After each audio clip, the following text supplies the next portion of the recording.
Nous sommes donc appelés à débattre d'un sujet extrêmement sensible, un sujet éthique, un sujet médical, un sujet juridique, un sujet qui appelle de notre part humilité et humanité. Bonjour à tous, ravi de vous retrouver. Ici, nous sommes dans les jardins de l'Assemblée nationale pour cet épisode des grands débats sur LCP. Alors, on va s'intéresser aujourd'hui à une question sensible, celle de la fin de vie.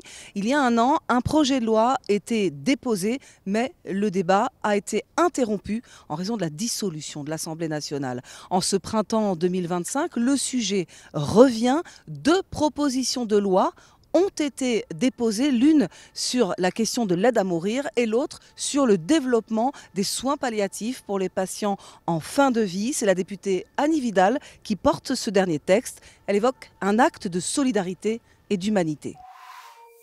Accompagner une personne en fin de vie, c'est lui reconnaître sa valeur, même dans la fragilité, même dans la souffrance, et lui dire qu'elle compte. C'est un acte de solidarité et d'humanité. Il ne s'agit pas seulement de soigner, il s'agit d'accompagner la vie jusqu'à son terme, de considérer, d'écouter et d'entourer une personne dans l'ultime étape de son parcours qui, je le crois, est un des moments les plus importants de sa vie.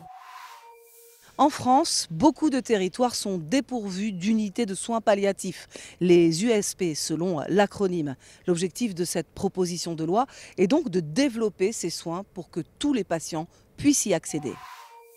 À ce jour, près de 20 départements ne disposent pas d'unités de soins palliatifs et l'accès à ces services reste inégal sur les territoires, bien que cela soit un droit fondamental inscrit dans la loi du 9 juin 1999.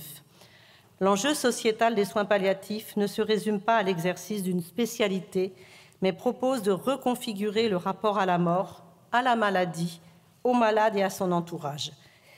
Permettez-moi, chers collègues, de profiter de cette tribune pour souligner combien les unités de soins palliatifs sont de véritables lieux de vie où les mots accompagnement et soins vont de pair, tout comme l'engagement médical et sociétal, et où les professionnels, que je veux ici saluer, travaillent avec empathie et humanité en associant les proches et les bénévoles. Une fois n'est pas coutume dans cette Assemblée nationale si divisée, sans majorité, eh bien le texte fait consensus. Réunis en commission avant le débat en séance, les députés l'ont adopté à l'unanimité. Chers collègues, certains sujets transcendent les clivages et les intérêts partisans. L'accompagnement et les soins palliatifs en font partie, car ils touchent à ce qu'il y a de plus fondamental, la dignité humaine. À travers ces questions de l'accompagnement de la fin de vie, de la mort, de la protection des plus fragiles, se pose au fond la question de la société que nous voulons. Si notre objectif commun est de garantir à toutes et tous une fin de vie apaisée et accompagnée, notre politique doit aussi refléter notre volonté commune de construire une société humaine et solidaire qui ne laisse personne face à la mort. Telle est ma conviction la plus profonde et tout l'enjeu de cette proposition de loi. Chers collègues, à l'issue de nos débats, je vous invite à voter massivement pour cette proposition de loi. Nous l'avons adoptée à l'unanimité en commission. Fixons-nous ce même objectif en pensant à celles et ceux qui, grâce à nous, pourront approcher de leur mort et mourir le plus sereinement possible. Je vous remercie pour eux. La ministre qui porte le texte, c'est Catherine Vautrin. Alors l'important pour elle, sur un sujet aussi sensible qui touche à l'intime, eh bien, c'est de trouver le bon équilibre. Tous, dans cet hémicycle, nous partageons, je pense, la volonté de soulager la souffrance des malades en fin de vie. En revanche, pour y parvenir, les moyens divergent. Nous sommes donc appelés à débattre d'un sujet extrêmement sensible, un sujet éthique, un sujet médical, un sujet juridique, un sujet qui appelle de notre part humilité et humanité. Et c'est là l'honneur du Parlement, que de s'emparer des sujets les plus graves, les plus bouleversants, et de trouver le point d'équilibre respectant les attentes des uns, les préventions, voire les oppositions des autres. Le gouvernement a une ambition très claire, permettre à chaque Français, où qu'il se trouve sur le territoire français, de pouvoir accéder à une unité de soins palliatifs. Et il espère que cela ne restera pas un vœu pieux, alors qu'aujourd'hui, un Français sur 2 n'a pas accès à cette prise en charge particulière. Comme beaucoup d'entre vous, j'ai visité des unités de soins palliatifs. Comme vous, j'ai écouté des patients, des familles, des soignants, des amis, des proches, des femmes et des hommes confrontés probablement à l'un des moments les plus éprouvants de leur vie. Des malades entourés de professionnels engagés, portés par une humanité admirable. À leur côté, j'ai vu la tendresse, la dignité, la douleur aussi, des souffrances parfois insoutenables. La semaine dernière encore, j'étais à Jean Jaurès à Paris, auprès des patients et des équipes de soins palliatifs. Je veux ici saluer l'engagement de celles et ceux qui accompagnent jusqu'au bout, avec une force tranquille, avec une infinie bienveillance.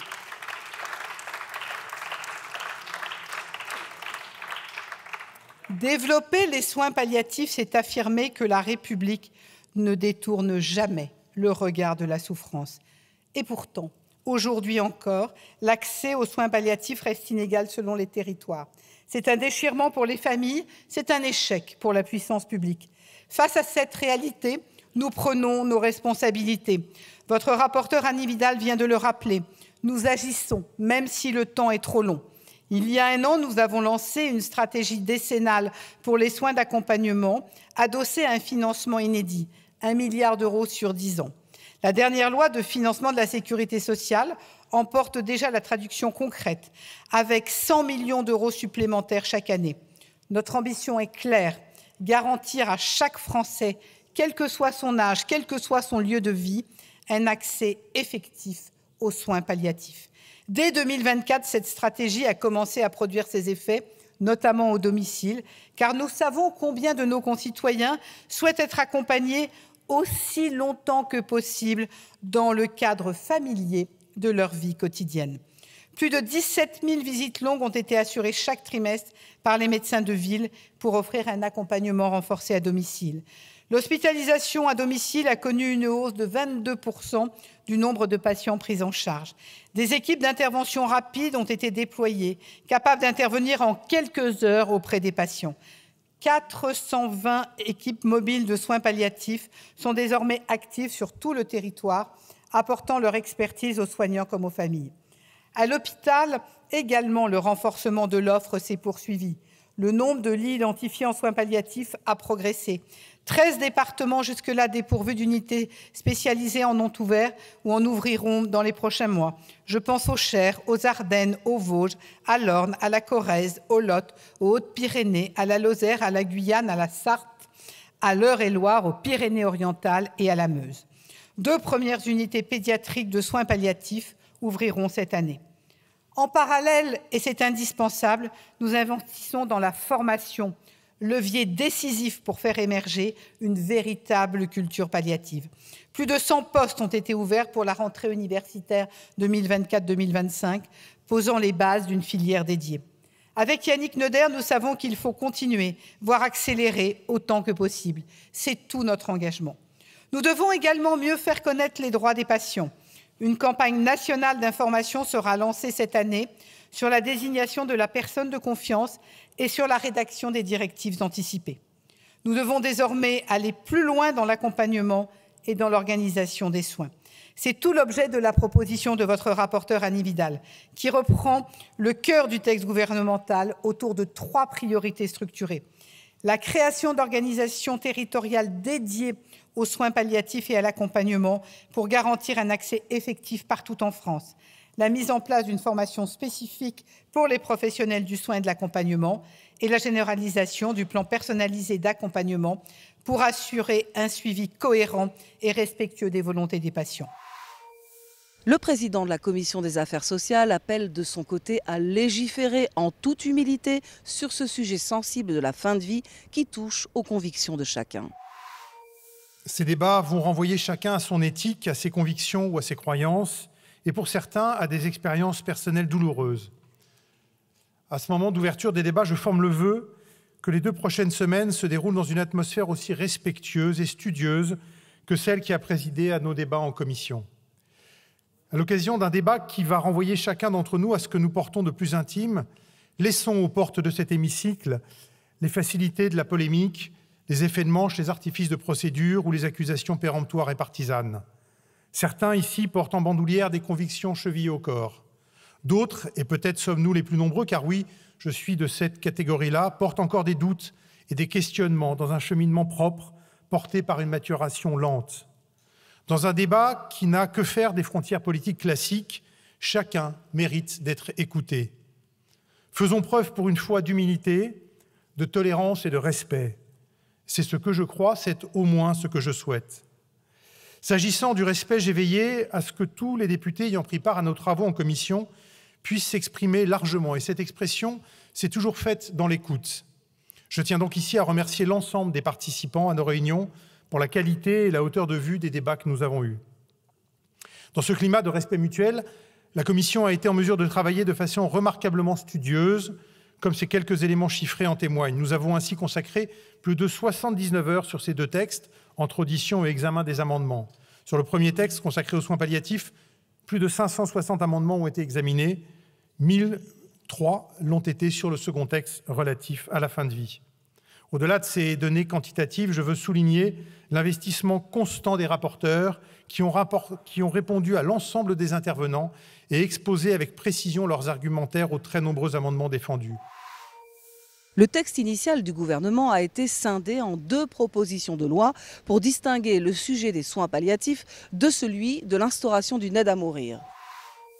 Au cours de nos débats est souvent revenue une différence d'appréciation quant au lien ou à l'absence de lien entre les deux textes, et ce sera certainement à nouveau le cas ici en séance.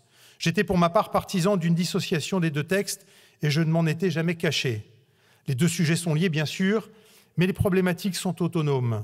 En effet, si le déploiement plus rapide des soins palliatifs est un devoir de la société envers les patients qui font face à la souffrance, la mise en place d'une aide active à mourir fait appel à une approche éthique inévitablement plus nuancée. S'il est en revanche un continuum incontestable et incontesté, c'est celui qui existe entre le projet de loi de 2024, tel que modifié en commission spéciale, puis en séance jusqu'à la dissolution du 8 juin 2024, et les deux propositions de loi portées aujourd'hui par Annie Vidal et Olivier Falorni. La commission s'est donc inscrite dans la suite des débats de l'an dernier, mais elle a considéré qu'il fallait tenir compte du fait qu'une proportion significative de nos collègues, arrivés avec la nouvelle législature, n'avaient pu prendre part au débat de l'an passé. C'est fort de ces convictions que j'ai plaidé c'est fort de ces convictions que j'ai plaidé cette année pour que la Commission des affaires sociales soit saisie de ces deux propositions de loi, et je remercie la présidente de l'Assemblée nationale. Au cours de nos débats est souvent revenue une différence d'appréciation quant au lien ou à l'absence de lien entre les deux textes, et ce sera certainement à nouveau le cas ici en séance. J'étais pour ma part partisan d'une dissociation des deux textes et je ne m'en étais jamais caché. Les deux sujets sont liés, bien sûr, mais les problématiques sont autonomes. En effet, si le déploiement plus rapide des soins palliatifs est un devoir de la société envers les patients qui font face à la souffrance, la mise en place d'une aide active à mourir fait appel à une approche éthique inévitablement plus nuancée. Au fil de la séance, de la discussion des amendements, la notion d'accompagnement sera ajoutée au terme de soins palliatifs pour permettre d'offrir une prise en charge globale de la personne malade, préserver sa dignité, son bien-être. Cette rédaction fait consensus. Dans l'hémicycle, le ton est respectueux, même si les convictions des uns et des autres s'expriment dès le début de la discussion des articles. Je vous indique que sur ce texte, nous avons 3081 amendements à discuter, qu'on est exactement dans le même étiage que sur les textes en 2024. Et concernant par exemple la partie sur les soins palliatifs, en 2024, il y avait eu 750 amendements discutés et aujourd'hui, nous en avons 673 à discuter. Donc il n'y a pas, en tout cas, de différence notable entre les débats qui avaient eu lieu en 2024. Donc moi, je ne vois pas d'obstruction sur ce texte lorsqu'on regarde les amendements qui ont été déposés. En revanche, et je vous indique comme en 2024, j'attends que les débats soient le plus apaisés possible, le plus respectueux possible des convictions des uns et des autres. Chaque conviction est respectable et cet hémicycle est le lieu du débat organisé. J'entends que chacun, quelles que soient ses convictions, soit à la hauteur d'un débat que les Français attendent. En tout cas, moi, j'y veillerai personnellement. Et je sais que je peux compter sur vous. Sur l'article 1, j'ai deux inscrits à l'article. Donc, monsieur Robert Le Bourgeois pour le Rassemblement national, puis monsieur François Ruffin pour le groupe écologiste. Merci Madame la Présidente. Madame la Ministre, chers collègues, le sort réservé aux morts et aux mourants est toujours le miroir de notre vie en société. Dès lors, il faut admettre que notre société a failli et depuis trop d'années a accompagné chaque personne, notamment les personnes en fin de vie. La question qui se pose à nous aujourd'hui, avec ce texte comme avec le suivant sur l'aide à mourir, c'est au fond celle de la société que nous voulons ériger et transmettre. Serons-nous, pour les générations futures, la société qui aura sacrifié le soin, l'accompagnement, l'attention aux plus vulnérables au profit d'une liberté individuelle conçue davantage comme une déresponsabilisation vis-à-vis du monde et d'autrui? Je sais combien ces questions recouvrent des situations infiniment délicates et complexes. Je sais combien la peur de la mort, du corps qui faiblit ou de la dépendance peuvent animer cette volonté de se retirer définitivement. Mais je sais tout aussi bien que l'accompagnement des plus fragiles et le développement des soins palliatifs sont la plus grande réponse que peut apporter notre société. La réponse d'un pays qui ne capitule pas face au manque de moyens criants dont souffre notre système de santé. D'un pays qui ne renonce pas à soigner ni à accompagner jusqu'au bout les plus vulnérables d'entre nous. D'un pays qui ne justifie pas une telle rupture anthropologique par des arguments budgétaires ou économiques, degré ultime du cynisme. Je tiens à dire mon soutien aux soignants, singulièrement à ceux en soins palliatifs, majoritairement opposés à l'euthanasie. Les conditions difficiles dans lesquelles ils exercent leur métier auraient pu les pousser à voir dans l'euthanasie une solution à une partie de leurs problèmes. Il n'en est absolument rien. Leur détermination à soigner et à accompagner jusqu'au bout devrait nous convaincre de faire des soins palliatifs plutôt que de l'euthanasie la véritable solution. J'en terminerai par ces mots de la philosophe Simone Weil. Il y a une obligation envers tout être humain, du seul fait qu'il est un être humain, sans qu'aucune condition n'ait à intervenir et quand même lui n'en reconnaîtrait aucune. Je vous remercie. Merci beaucoup. La parole est à Monsieur François Ruffin. Merci Madame la Présidente. Toutes les Françaises, tous les Français doivent avoir accès sur le fil de leur vie aux soins palliatifs pour entrer dans la mort avec une moindre douleur physique, une moindre douleur psychologique. Or, on le sait, dans notre pays, 19 départements sont encore totalement dépourvus de services de soins palliatifs. La moitié des malades qui devraient y avoir accès n'y ont toujours pas accès aujourd'hui. Donc oui à des services de soins palliatifs partout, oui à des moyens pour ces soins et je le dis avec à la fois inquiétude et scepticisme quand on nous promet des budgets de la sécurité sociale et du reste qui seront taillés à la hache dès l'automne. Mais au-delà des moyens, au-delà des milliards, les soins palliatifs doivent irriguer tout l'hôpital, tout le corps médical, paramédical et ne pas être cantonnés aux seuls spécialistes, aux seules unités de soins palliatifs. C'est le regret exprimé par les professionnels rencontrés. Nos collègues n'ont pas la culture des soins palliatifs, me disent-ils. Dans les formations universitaires, c'est l'absence, ou quasiment en 10 années d'études, les cours se comptent, toujours d'après eux, sur les doigts d'une main. C'est un peu mieux chez les paramédicaux, les infirmiers, les aides-soignantes, les kinés. C'est un appel que lançait ce matin un urgentiste, que la formation des médecins se fasse moins technique et plus humaniste d'abord, plus humaniste de la naissance à la mort. Je vous remercie, Monsieur Zissenstuhl, pour le groupe EPR. Merci Madame la Présidente, Madame la Ministre, chers collègues. J'ai écouté attentivement, même si je n'étais pas présent dans l'hémicycle, l'ensemble de la discussion générale grâce aux moyens techniques. D'ailleurs, je remercie la chaîne parlementaire notamment qui retransmet de façon très extensive nos débats. Et il y a deux choses qui m'ont frappé dans les arguments qui ont été développés tout à l'heure. D'abord, il y a une reconnaissance pour le coup quasi unanime du fait que notre pays, la République, l'État a failli collectivement depuis des décennies sur le sujet des soins palliatifs. Et c'est bien pour cette raison que nous sommes amenés à légiférer, qui a notamment eu du côté des bancs de gauche beaucoup d'arguments qui ont été développés autour des budgets qu'il faudra développer. On y reviendra, j'imagine, dans quelques jours. Et cet article premier, il pose d'ailleurs une question de fond, c'est pourquoi est-ce que nous sommes amenés à légiférer sur cet article premier, qui est très long, qui est très développé. Et moi, comme jeune parlementaire, je me suis d'abord demandé pourquoi est-ce que ça n'a pas été fait préalablement par nos prédécesseurs dans des législatures précédentes. En tout cas, c'est pour moi un bon résumé de l'échec collectif autour de cette thématique. Le deuxième point, je serai un peu plus rapide, ce sera le débat de toute façon que nous aurons pendant 3 semaines, il concerne l'alinéa 10 de cet article premier, l'alinéa qui dit que l'accompagnement et les soins palliatifs ne visent ni à hâter, ni à différer la surveillance de la mort. Et moi, je voulais montrer à l'ensemble des collègues que dans les arguments autour de l'euthanasie et du suicide assisté qui consistent à dire que nous ajoutons simplement quelque chose de supplémentaire qui est indolore pour le reste des politiques publiques, cet alinéa 10 montre bien que nous sommes obligés, sur d'autres sujets de politique publique, sur d'autres sujets de santé, désormais de mettre des garde-fous, parce que précisément le deuxième texte qui arrivera ensuite change de façon profonde la nature du Code de la santé publique. Merci beaucoup, monsieur le député.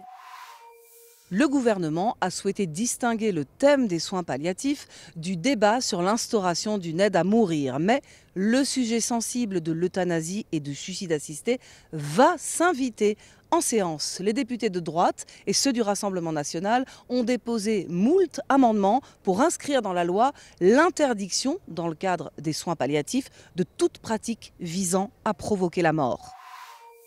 Nous allons aborder l'examen des amendements. J'ai des amendements pouvant être soumis à une discussion commune. L'amendement numéro 114, monsieur Breton.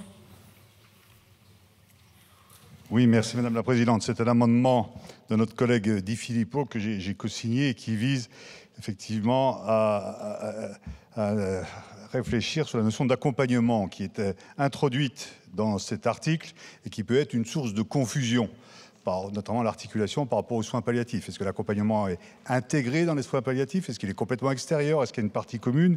Donc on va avoir, par rapport aux actes qui vont être proposés aux patients, aux modalités de leur prise en charge, un risque de confusion. C'est pour ça que notre collègue Di Filippo propose de supprimer les alinéas qui mêlent ces deux notions pour ne garder qu'une seule notion qui est précise, qui est claire, elle est reconnue de manière unanime, c'est la notion de soins palliatifs, et donc c'est le sens de cet amendement 114.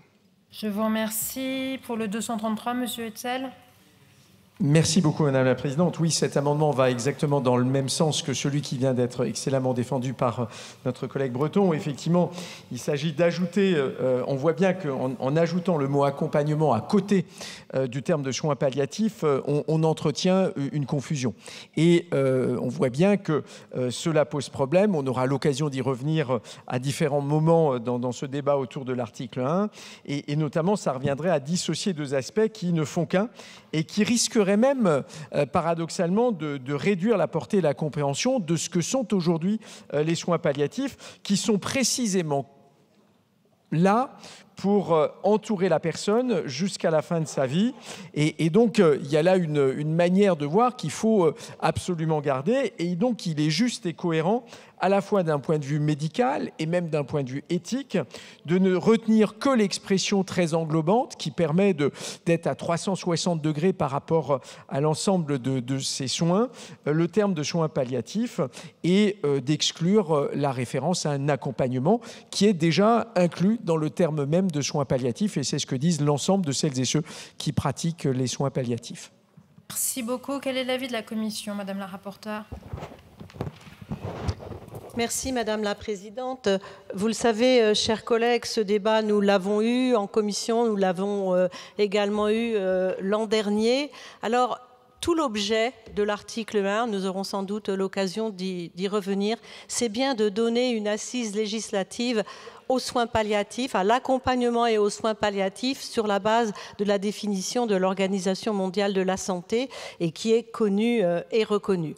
Je voudrais aussi vous indiquer que initialement, dans le projet de loi, nous ne parlions que de l'accompagnement. Et là, je comprends que vous puissiez avoir des doutes l'an dernier quand nous en avions discuté, des inquiétudes, parce qu'il n'y avait qu'un texte et il pouvait y avoir une inquiétude avec la notion d'accompagnement sur ce que pouvait revêtir cet accompagnement. Et donc le projet de loi parlait, lui, de soins palliatifs et d'accompagnement, sous-entendant que l'accompagnement était un soin. Et c'est la raison pour laquelle moi j'ai proposé pendant la commission que nous parlions de l'accompagnement, qui n'est pas un soin, et des soins palliatifs. D'ailleurs, il y a un parallélisme des formes, puisque nous parlons bien de la Société française d'accompagnement et de soins palliatifs. Les soins palliatifs étant plus sur la spécialité, la technicité médicale, l'accompagnement étant beaucoup plus englobant. C'était d'ailleurs la proposition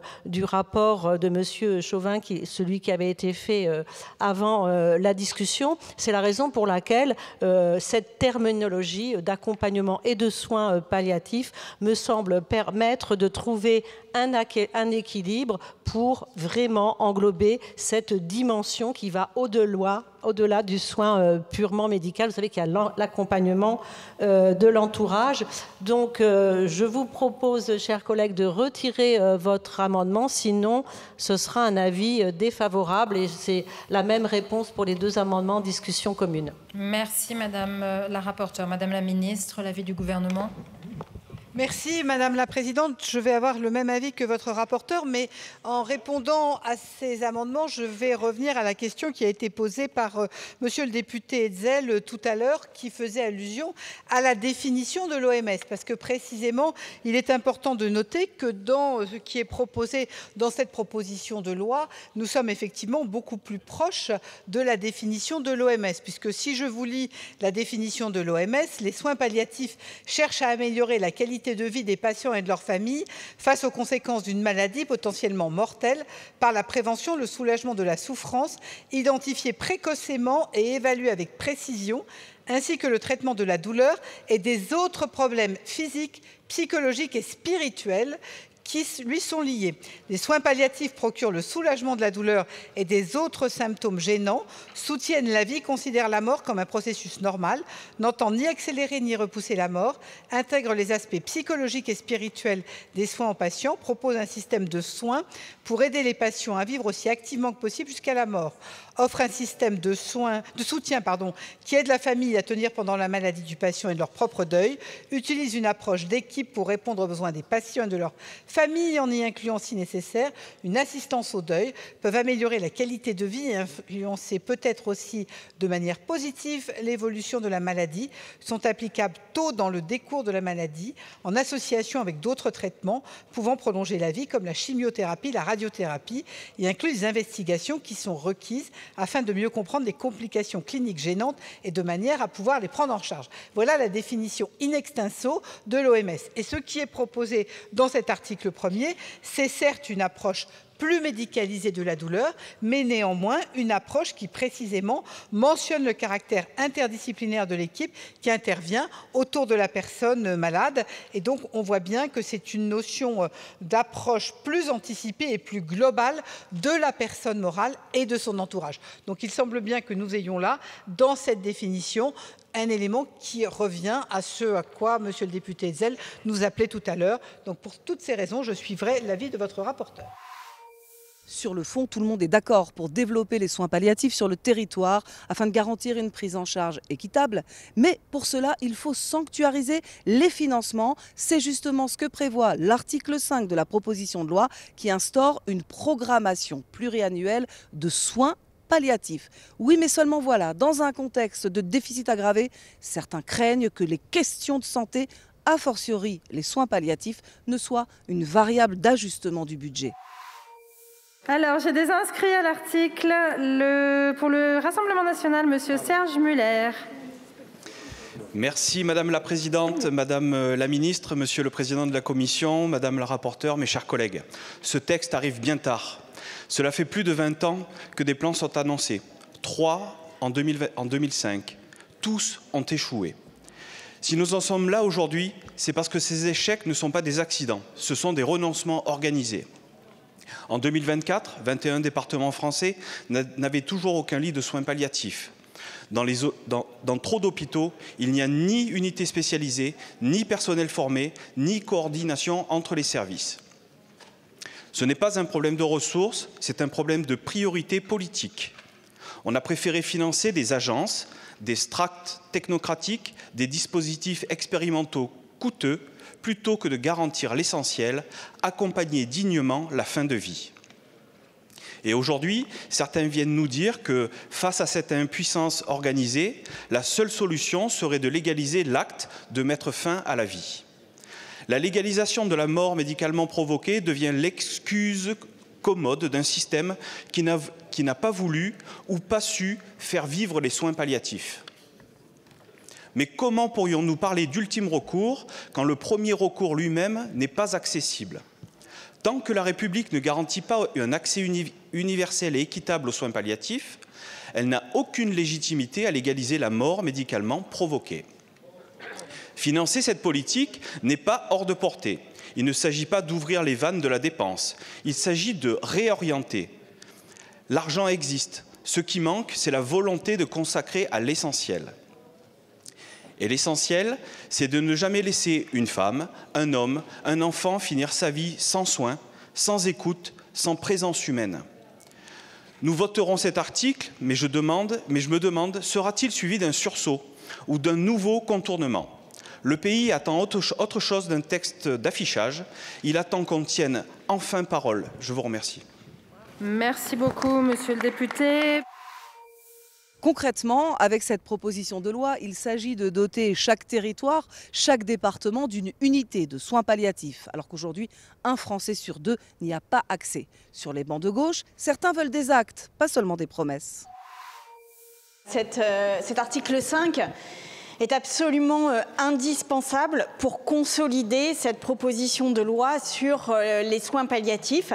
Elle répond d'une certaine manière à ce qui a été voté hier en hémicycle sur un droit opposable aux soins palliatifs. Qui dit droit opposable dit accès, dit droit d'accès aux soins palliatifs. Et aujourd'hui, alors qu'il y a eu des annonces budgétaires qui ont été faites par les précédents gouvernements, eh bien, nous manquons d'une forme de stratégie pour le déploiement de ces soins palliatifs sur l'ensemble du territoire. Et cette loi de programmation pluriannuelle permet d'échapper aux discussions qu'on peut avoir sur l'ONDAM, sur la réduction des dépenses de santé. C'est une loi pluriannuelle qui permet de faire échapper la question des soins palliatifs aux discussions budgétaires sur lesquelles, évidemment, nous ne serons pas en accord.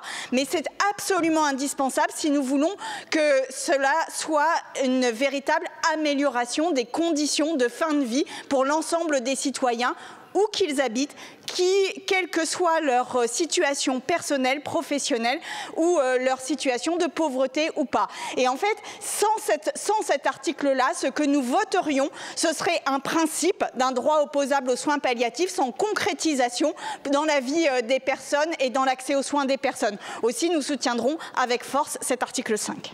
Merci beaucoup.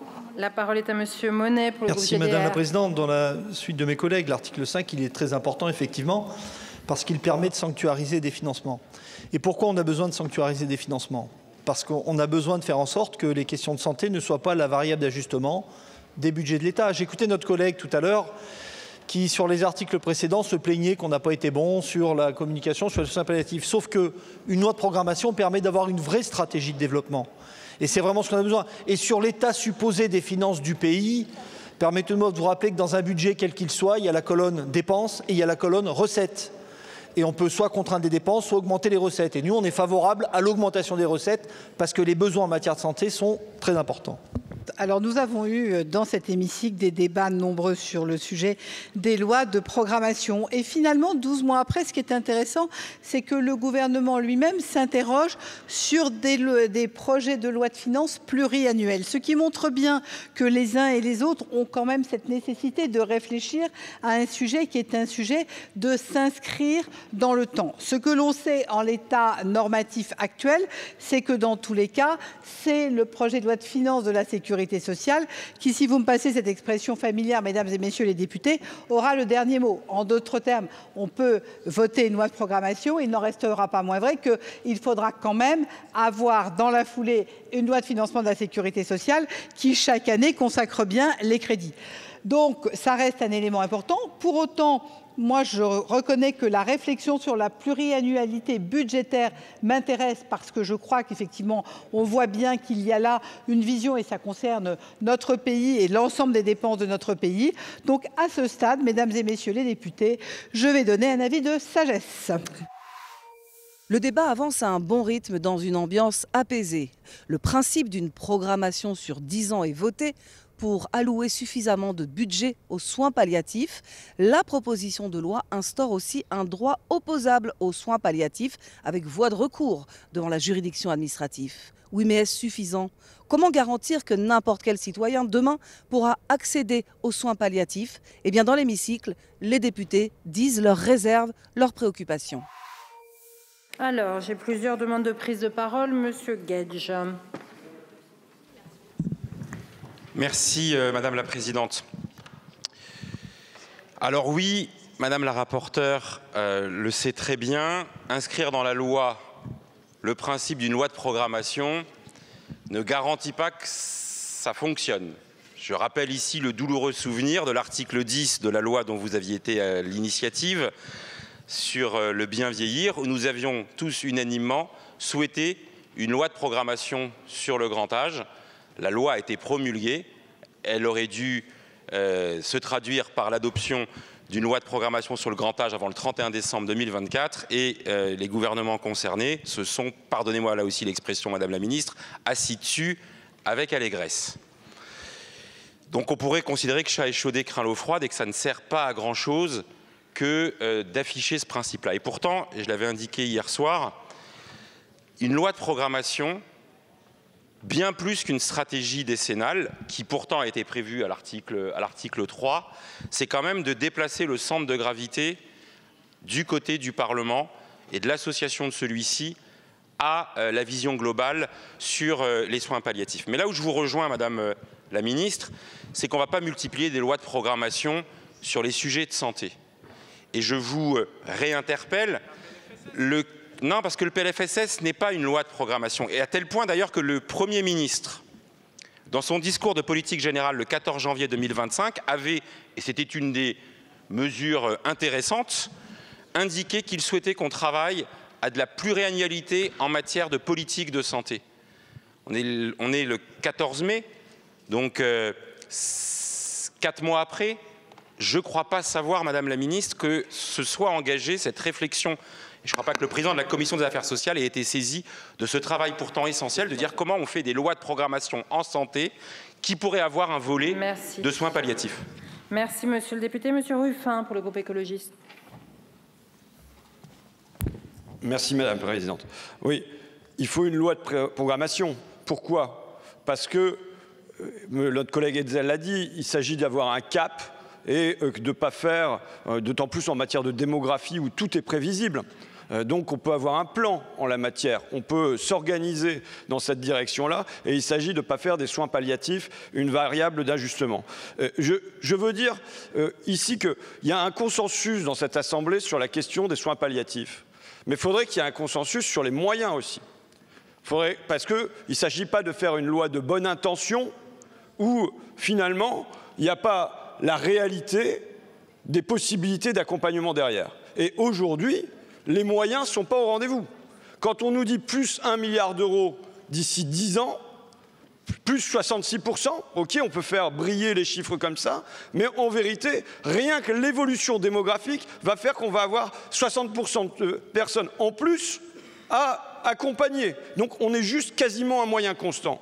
Alors qu'on le sait qu'aujourd'hui, c'est la moitié des malades qui en auraient besoin qui ne sont pas accompagnés en soins palliatifs. Donc ça veut dire qu'il faudrait au moins doubler. Il faudrait plus que doubler compte tenu de la démographie. Et si on veut qu'on ait cette véritable culture du soin palliatif qui innerve toute la médecine, qui ne soit pas cantonné à des unités, qui aille au domicile, qui fasse que tous les médecins soient formés, qu'il y ait des universités en la matière, enfin, on voit très bien qu'aujourd'hui, ce milliard-là ne suffit pas. Et voilà, je vous dis mon inquiétude qu'il y a un consensus sur la question, mais que sur le fond, les moyens ne sont pas au rendez-vous. Merci beaucoup. La parole est à Madame Darrieussecq pour le groupe démocrate. Merci Madame la Présidente. Bon, moi je suis partagée entre deux choses. On peut faire des lois bavardes. Moi je souhaiterais qu'on ait des lois utiles. On peut dire beaucoup de choses. Une loi de programmation militaire, les lois de programmation militaire, parce que je voulais parler de cela. Il y en a eu beaucoup. Elles sont respectées depuis le 2017, elles ne l'étaient pas auparavant. Donc, vous pouvez faire des lois de programmation et ne pas les respecter. Donc, je veux dire, moi, ça ne m'intéresse pas. Ce qui est important, est-ce qu'on a une stratégie décennale qui est réalisable, qui est réaliste? Vous dites, cher collègue Ruffin, qu'il n'y a pas assez de moyens. Il faut des moyens, mais il faut surtout des moyens humains dans les soins palliatifs. Et les moyens humains, il faut les former. Donc cela prend un petit peu de temps. Donc ce n'est pas la peine d'inscrire 300 millions une année et de ne pas pouvoir les dépenser. Faisons des choses qui soient réalisables, réalistes et ambitieuses, mais que l'on peut réaliser. Parce que sinon, on ne fait que des fausses promesses à nos concitoyens, on ne leur donne pas un cap, et ensuite on est inaudible et on n'est pas entendu. Donc moi je souhaiterais vraiment, je pense qu'une loi de programmation n'est pas utile à ce stade. La stratégie, elle doit être mise en œuvre de façon déterminée, et elle l'est. Il y a des domaines, par exemple dans le handicap, on a mis en œuvre une stratégie pour déployer 50 000 solutions. Eh bien cette année, il a été décidé de mettre en 2025, pardon, oui cette année, de mettre plus de moyens qu'il n'était prévu au départ dans la stratégie de déploiement. Donc parce qu'on pouvait le faire. Donc je crois que c'est ça qui est important, c'est avoir une ambition, et une loi de programmation qu'on ne tiendra pas forcément ne sert à rien. Sur tous les bancs de l'hémicycle, on loue l'intention de la proposition de loi. Mais on s'interroge aussi sur les moyens alloués aux unités de soins palliatifs. Le gouvernement a promis d'accorder plus d'1 milliard pour les développer. C'est l'objet de l'article 7 de la proposition de loi. Alors, nous abordons l'examen de l'article 7. J'ai des inscrits. Madame Christine Loire pour le Rassemblement national. Merci Madame la Présidente. La stratégie décennale pour les soins palliatifs citée dans cet article prévoit un financement de 1,1 milliard d'euros sur 10 ans, soit environ 10 millions d'euros par an. L'objectif étant de faire passer le budget total consacré aux soins palliatifs à 2,7 milliards pour 2034. Si cette volonté de renforcer les soins palliatifs est à saluer, il reste un retard dramatique à combler. Aujourd'hui, la Haute-Marne, l'Isère, l'Ardèche et les départements d'outre-mer, pour en citer que quelques-uns, font partie des 20 départements dépourvus d'unités de soins palliatifs. Et 4 000 lits sont à créer alors que les alertes font déjà état de fermeture de lits dans certaines unités, faute de moyens et de personnel. Nous devons être lucides. La répartition actuelle de ces crédits ne permet pas d'assurer un déploiement ni rapide ni massif dans les prochaines années. Pire encore, ils devront être revotés tous les ans dans le PLFSS. Il n'y a donc aucune garantie réelle de leur pérennité. Sans une sécurité ferme, il existe un risque sérieux que les engagements restent de simples intentions, ce qui serait inacceptable. Encore plus inacceptable alors que certains ici envisagent de légaliser l'euthanasie et le suicide assisté sous un faux nom. Nous affirmons que cela ne peut être envisagé que si au préalable, chaque Français a un accès effectif à des soins palliatifs de qualité. Le droit à une fin de vie digne doit être au cœur de nos préoccupations. Notre groupe votera pour l'article 7, néanmoins, tout en envisageant une vigilance absolue concernant ces financements. Je vous remercie. Je vous remercie. La parole est à présent Madame Danielle Simonet. Mes chers collègues, là où nous en sommes dans nos travaux, nous avons instauré un droit opposable aux soins d'accompagnement et aux soins palliatifs pour garantir leur accès sur l'ensemble du territoire, tel est l'esprit. Hélas, nous ne l'avons pas suffisamment rendu contraignant puisqu'il n'y a pas une mesure effective sous 48 heures qui permette de faire un recours. Mais néanmoins, nous avons par ailleurs voté le fait qu'il y ait vraiment une loi de programmation, afin qu'il y ait une planification. Et d'ailleurs, dès le 31 décembre 2025, nous aurons à adopter une loi de programmation budgétaire en la matière. On est aussi tous d'accord sur le constat qui est qu'une personne sur deux n'ont pas accès aux soins palliatifs et que cette demande va augmenter, que par ailleurs on doit former aux soins d'accompagnement l'ensemble des soignants, aux soins d'accompagnement et aux soins palliatifs, qu'il faut créer une filière, qu'il faut créer des unités de soins palliatifs et des unités de soins palliatifs pédiatriques sur l'ensemble des départements qui en sont dépourvus, notamment je pense à certains départements ruraux et certains départements et l'ensemble des territoires ultramarins, et il faut créer des maisons d'accompagnement. Donc, on a besoin d'avoir des moyens conséquent. Or, dans cet article 7, on arrive dans le cœur du sujet. Les montants des crédits de paiement supplémentaires à la stratégie décennale vont-ils être adaptés aux besoins ou vont-ils être juste des moyens finalement assez limités, assez finalement constants par rapport à ce qui était alloué auparavant. Auparavant, on avait une augmentation de 6,6% par an. Là, on va avoir une augmentation de 6,25%. Non, on aura une augmentation de 6,6% alors qu'on avait jusqu'à présent une augmentation de 6,25%. C'est vraiment dérisoire. Les amendements de la droite et du Rassemblement national seront tous rejetés. Mais cette question de l'aide à mourir ressurgit, cette fois à l'article 8, puisque dans la rédaction telle que sortie de commission parlementaire, eh bien, cette question a été ajoutée dans la formation des soignants aux soins palliatifs. Les opposants à l'euthanasie et au suicide assisté tentent d'effacer la référence à l'aide à mourir du texte. Un amendement de compromis est proposé pour mettre tout le monde d'accord. Chers collègues, avec cet article 8, nous allons avoir un premier moment de vérité, des jours de débat, voire semaines de débat que nous avons sur ce sujet de la fin de vie. Pourquoi? Parce que l'objectif initial de l'article 8 est de renforcer la formation aux soins palliatifs et l'accompagnement de la fin de vie. C'est un objectif louable, que chacun peut soutenir d'ailleurs et qui, je pense, ne fera pas l'objet de débats, en tout cas sur l'intention. Il y aura certainement des envies de parfaire. Néanmoins, a été introduit dans cet article 8 deux mentions à l'aide à mourir, aux alinéas 4 et 6. On aura l'occasion de discuter avec peut-être les auteurs de ces amendements de commission pourquoi ils ont souhaité introduire ces deux mentions-là. Et pour les personnes qui sont opposées à l'euthanasie et au suicide assisté, comprenez bien qu'il y a là le sentiment que peut-être un certain nombre des arguments qui sont utilisés par les partisans de l'euthanasie et du suicide assisté sont parfois contradictoires.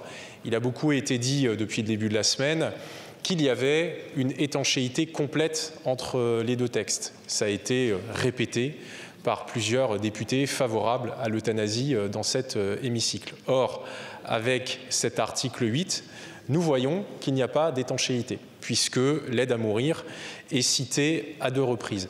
J'ai déposé, comme d'autres collègues, des amendements de suppression de ces deux mentions aux alinéas 4 et 6. Et j'espère que dans les débats que nous aurons, et surtout que dans les votes, ces deux mentions pourront être supprimées pour que les partisans de l'euthanasie soient cohérents avec les arguments qu'ils développent depuis le début de la semaine. Merci beaucoup. Madame Anaïs Bellouassa-Chérifi. Merci Madame la Présidente. Nous avons entendu tout au long de nos débats les difficultés à avoir des praticiens formés en unité de soins palliatifs. La filière universitaire a été introduite en 2016 seulement, et cependant ces filières sont très peu développées, quasi fictives. Cette insuffisance nous empêche de construire une véritable culture palliative en France, ce qui nous empêcherait la réalisation de l'ambition de cette loi, c'est-à-dire d'avoir des unités de soins palliatifs et d'accompagnement sur l'ensemble du territoire. C'est pour cela qu'il faut mettre davantage d'ambition et d'effectivité dans la formation des professionnels de santé. Nous soutenons donc l'inscription dans le Code de l'éducation des modules de formation aux soins palliatifs et à la fin de vie pour les étudiants en médecine et d'un diplôme d'études spécialisées en soins palliatifs. Nous ajoutons que l'obligation de cours en formation initiale et en formation continue des professionnels de la santé et du médico-social est primordiale pour rattraper le retard que nous avons pris. Mais surtout, nous devons former dans les soins palliatifs à la douleur, à la fin de vie, à la perte d'autonomie et à la perte de discernement. Pendant l'examen, nous défendrons un amendement qui permettra à ce que la nation se fixe comme objectif de structurer une spécialité universitaire en soins palliatifs et d'accompagnement interdisciplinaire. C'est ce que nous préconise d'ailleurs le rapport Chauvin par la création des postes universitaires et le recrutement de chefs de cliniques en soins palliatifs pour permettre le renforcement de la formation. Mes chers collègues, le groupe de la France Insoumise soutiendra cet amendement, le renforcement de l'article, le renforcement de la formation étant crucial. Je vous remercie. Donc on ne prendra plus d'inscrits à l'article 8. À Monsieur Hetzel. Bah oui, on va terminer avec vous. Merci beaucoup, Madame la Présidente. Oui, cet article, pour nous, est un article important. Cet article 8 se préoccupe de la formation aux soins palliatifs, qu'il s'agisse de la formation initiale ou de la formation continue. Nous pensons que le problème est aujourd'hui encore très important. Nous manquons de ressources. Donc, cette question de la formation prend là toute son importance. Et puis, de surcroît, les débats au fil des mois ont montré qu'il y avait aussi une nécessité à former davantage les professionnels de santé aux questions des soins palliatifs en général, mais aussi à la prise en compte de la douleur et aussi à un certain nombre de dispositions de la loi actuelle, c'est-à-dire la loi Claes-Leonetti et plus particulièrement la sédation profonde et continue. Donc pour toutes ces raisons, évidemment, nous serons extrêmement attentifs aux modalités de cet article 8. Je vous remercie. Alors, par cet amendement, je vous propose de supprimer les alinéas 2 et 3 de l'article 8. Bien évidemment, je suis absolument convaincue de la nécessité de renforcer la formation, de constituer des filières universitaires. Là-dessus, il n'y a pas de doute. En revanche, je pense que la mention que nous avons introduite en commission des affaires sociales du DES, ce n'est pas forcément de bon augure. D'ailleurs, les professionnels n'y sont pas favorables parce qu'ils considèrent que c'est un diplôme qui est plutôt enfermant et que le DES permettra pas d'avoir des professionnels, en tout cas dans l'immédiat. Par ailleurs, c'est prévu, il y a une réflexion autour du DES qui est prévue à la mesure 27 de la stratégie décennale.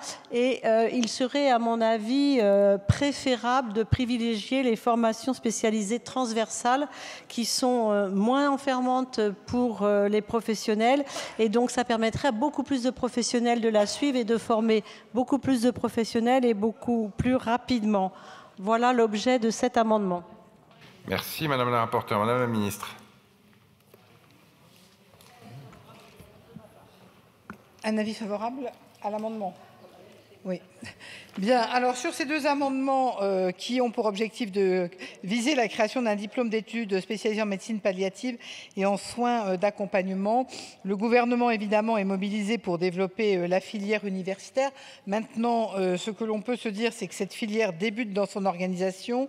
Il faut renforcer évidemment d'abord le nombre d'enseignants en capacité de dispenser ces enseignements, poursuivre la formation de tous les praticiens à l'accompagnement aux soins palliatifs pour envisager dans un second temps la création d'un diplôme d'études spécialisées.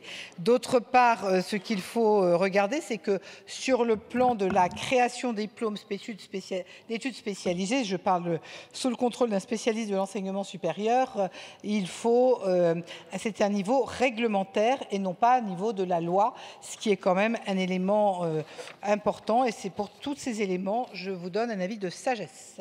Alors, est-ce que le 549 est défendu? Oui, Monsieur Marion, il est là. Oui.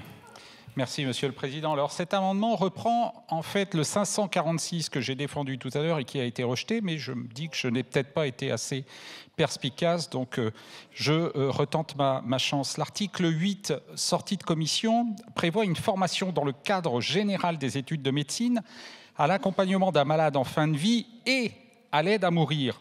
Ce que je propose avec cet amendement, c'est que la mention de l'aide à mourir soit ajoutée aussi au diplôme d'études spécialisées, de manière à ce qu'il devienne de médecine palliative, d'accompagnement, de soins palliatifs et d'aide à mourir. Ça me paraît assez cohérent avec le fait que cette mention figure dans le cadre général des études de médecine. Cet amendement de Christophe Marion a été adopté, mais son adoption a causé la perte de l'article 8, qui a été rejeté dans son ensemble. Le sujet de la formation des professionnels de santé sera remis sur la table lors de la discussion du second projet de loi portant sur l'aide à mourir. La discussion en séance se poursuit sur la proposition de loi.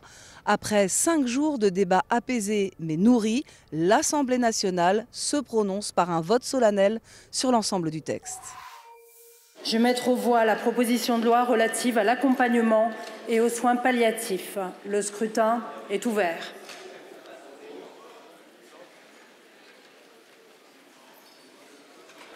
Le scrutin est clos. Voici les résultats du scrutin. Votant 563, Exprimés 560. Majorité 281.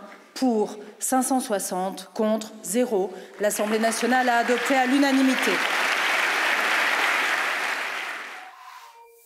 Voilà pour ce vote à l'unanimité de l'Assemblée nationale sur la proposition de loi relative aux soins palliatifs et d'accompagnement. Le texte va maintenant aller devant les sénateurs avant de revenir en seconde lecture à l'Assemblée nationale. Ce sera l'objet d'un autre épisode. Nous, on se quitte ici. Je vous dis à très vite pour voir ou revoir d'autres moments forts parlementaires. À bientôt sur LCP.